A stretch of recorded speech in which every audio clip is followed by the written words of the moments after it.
Hoje eu vim falar do livro Arquitetura no Divã, a quarta dimensão do espaço, da Shirley Zones. Eu descobri esse livro, na verdade, sem querer, tava procurando alguns livros na internet e de repente ele apareceu como uma sugestão para mim e eu resolvi comprar.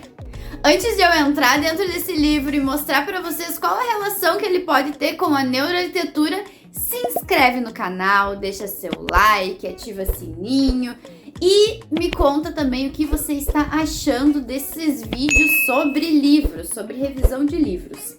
Que daí isso me incentiva a fazer mais vídeos e daí eu sei se eu estou realmente no caminho certo, se eu estou falando o que vocês querem ouvir, o que vocês têm interesse em ouvir, tá bom? Esse livro, ele une a psicologia e a arquitetura de uma maneira muito interessante. Só para vocês terem ideia do que diz aqui atrás do livro.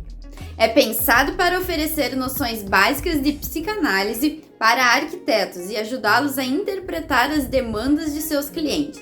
Este livro reúne histórias que expressam situações recorrentes na rotina desses profissionais, cruzadas com explicações de conceitos e reflexões da autora sobre cada caso.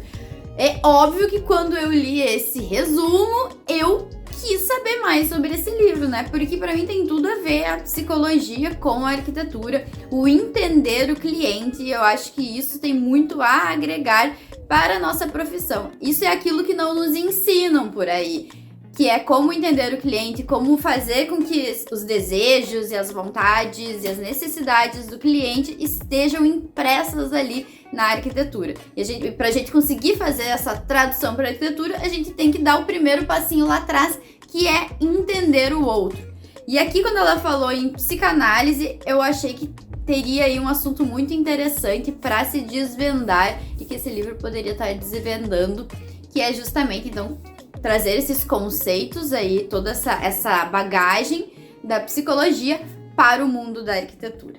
Vou contar para vocês um pouquinho como que esse livro se estrutura, tá? Ela conta alguns casos que aconteceu da vida dela, do escritório dela, com clientes, usando nomes fictícios para clientes. Então ele é basicamente algumas crônicas. São histórias rápidas que tu vai lendo e ela sempre conecta com a psicologia. Tu vê bastante da opinião dela sobre cada caso e ela também cita Freud, cita então aí o pessoal da psicologia relacionando com esses casos que ela já atendeu. Então ele é um livro bem gostosinho de ler, ele não tem uma linguagem técnica super rebuscada e até uma coisa que é bem legal desse livro é que no fim ela conceitua várias palavras a partir da psicologia, tá? Então tem basicamente ali um sumário, assim, uns significados, um dicionário de cada palavra que ela usa a partir da visão da psicologia. Então daí ela realmente cita algumas fontes da psicologia, ó, como o conceito da palavra afeto, compulsão, contra-transferência, conversão, desejo, deslocamento, o ego ou o eu. De novo, o eu como um ego, a formação substitutiva, isso, a idealização, o inconsciente e, enfim, várias palavras aqui que estão dentro dos textos e que daí ela traz essa visão da parte da psicologia. Ele é um livro bem curtinho, eu li ele assim, acho que uns 2 ou 3 dias no máximo, e lendo assim, rapidamente, assim, em questão de 20 minutos cada dia, li um pouquinho e ele já acabou porque ele é bem bom de ler. Ele não é um livro que vai te explicar exatamente a psicologia e não vai te explicar exatamente como você deve tratar com o seu cliente. Ele não é um ensino, e ela fala isso no começo do livro, tá? Ele é um livro, na verdade, mais sobre uma reflexão, sobre esse primeiro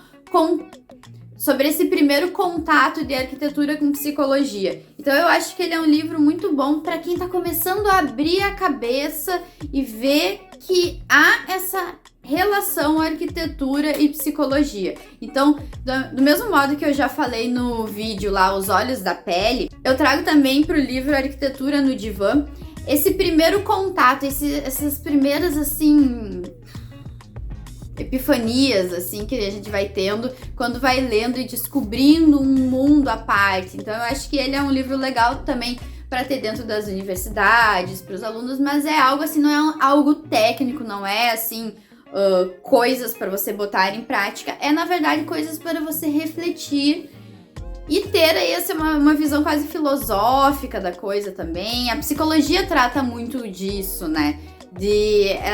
Ela pega um tema e ela pensa, ela esmiuça aquele tema, né? Então eu acho isso muito interessante dentro da psicologia, que eu acho que é bem legal também trazer para o nosso mundo da arquitetura.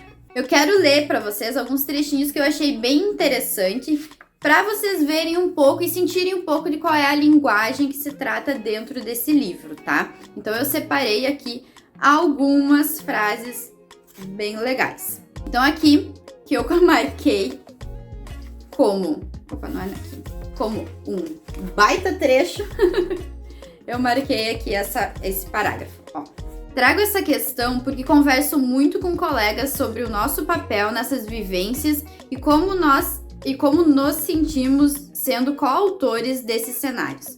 Não podemos, enquanto profissionais, ignorar o tanto de afeto e tentativa envolvida num projeto.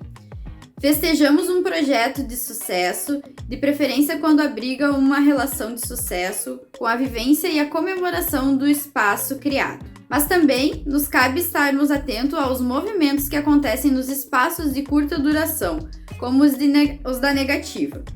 Não colocar o nosso ego como centro e ampliar o campo de visão e dos outros sentidos. Saber mais é perceber mais. Perceber o espaço, o cliente e um terceiro personagem de que falarei a seguir.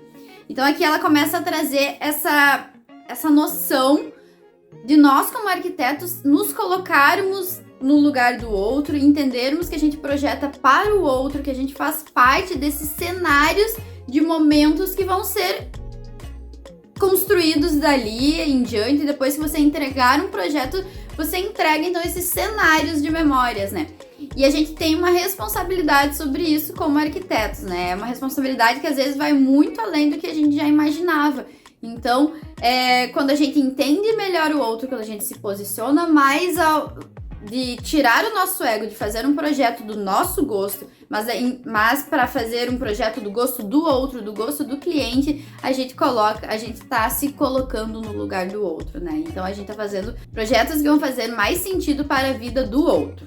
Essa primeira reflexão eu acho que é muito interessante, porque às vezes a gente é ensinado de uma maneira em que parece que o arquiteto é a estrela de um projeto, mas na verdade eu acredito que o arquiteto ele faz parte disso, ele é um coadjuvante para aquele cenário que vai brilhar junto com a pessoa que vai usufruir, que no caso vai ser o cliente, o usuário final, seja lá quem for, né? Mas quando a gente projeta para outra pessoa, não é você que vai estar utilizando aquele cenário, né? Então a neuroarquitetura tem muito a ver com isso, tá?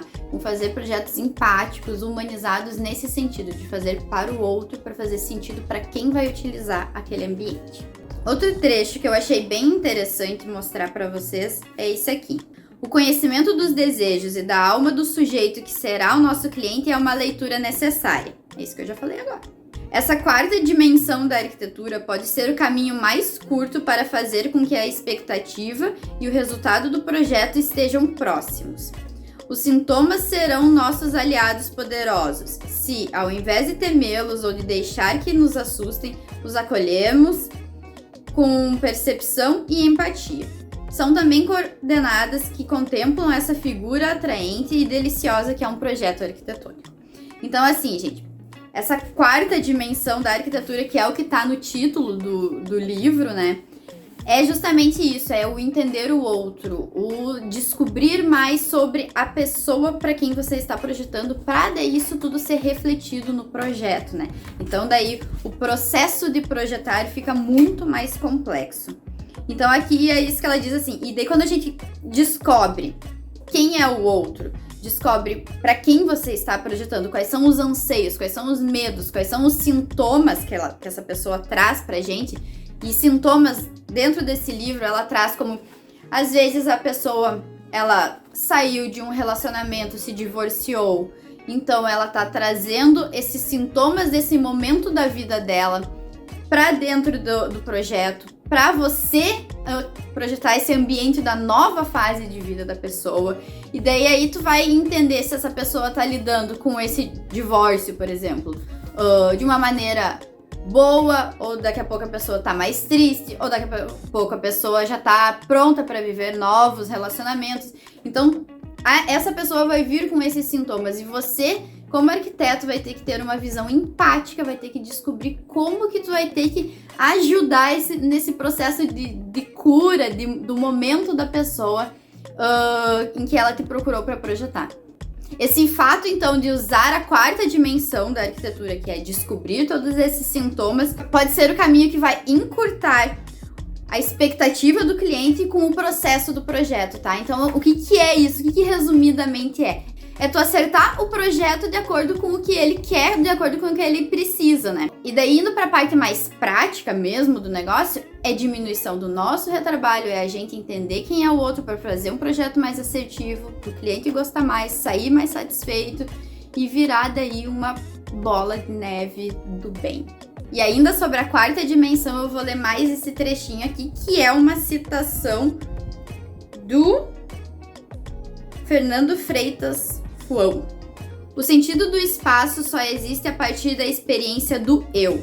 Portanto, o sentido do espaço da arquitetura não está no interior da abstração do espaço, no interior da arquitetura, na relação utilitária entre o cheio e o vazio, e tampouco nas entranhas das paredes. Qualquer sentido que a pessoa possa atribuir está fora dele, muito além da superfície. Está no interior de quem o vivencia. É isso, gente. É que a arquitetura vai além da parede, do construir, do simplesmente do físico, daquele material inorgânico quase. Às vezes orgânico quando temos plantinhas. Mas o que eu quero dizer é que vai além disso. Ele mexe com as pessoas, ele mexe com o usuário, ele mexe com o interior de quem o vivencia. Então é isso, pessoal. Espero que vocês consigam tirar as suas conclusões a partir de uma opinião minha sobre o livro Arquitetura no Divã. E nos vemos na próxima. Não esquece de se inscrever, de ativar sininho, like, aquela coisa arada toda. Tá bom? Beijo e até a próxima.